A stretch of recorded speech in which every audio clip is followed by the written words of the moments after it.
સાથે થયેલી ઘરફોડ ચોરીના આરોપીને પકડી પાડ્યો। પોલીસ મહાનિરીક્ષક શ્રી ચિરાગ કોરડિયા સાહેબ સરહદી રેન્જ ભુજ તથા શ્રી વિકાસ સુંડા સાહેબ પોલીસ અધિક્ષક શ્રી પશ્ચિમ કચ્છ ભુજ તથા નાયબ પોલીસ અધિક્ષક શ્રી રવિરાજસિંહ જાડેજા સાહેબ ભુજ વિભાગ ભુજનાઓએ મિલકત સંબંધી ગુનાઓ અટકાવવા શોધી કાઢવા સૂચના માર્ગદર્શન આપેલ હોય, જે અનુસંધાને માધાપર પોલીસ સ્ટેશનના police inspector Shri DM Jhala નાઓના માર્ગદર્શન સૂચના હેઠળ માધાપર પોલીસ સ્ટેશનના બીએનએસની કલમ અનુસાર ગુનો શોધી કાઢવા માટે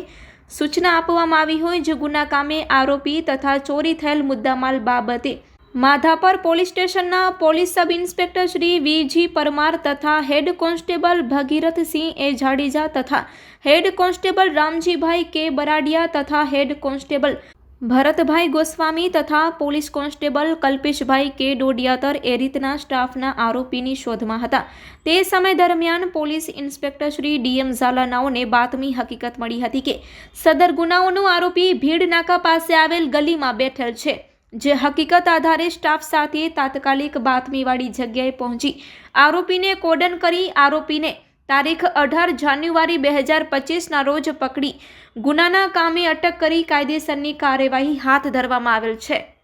આરોપી ઈશાક ઓસમાણ હિંગોરજા ઉંમર વર્ષ 25 રહેવાસી સુરલભીટ રોડ ભીડનાકા બહાર શાળા નંબર 19ની બાજુમાં આઝાદનગર ભુજ તાલુકો ભુજ કચ્છને પકડી પાડવામાં આવ્યો છે। આ સફળ કામગીરીમાં police inspector Shri DM Jhala નાઓના માર્ગદર્શન હેઠળ માધાપર પોલીસ સ્ટેશનના સ્ટાફના police sub inspector Shri VG Parmar તથા હેડ કોન્સ્ટેબલ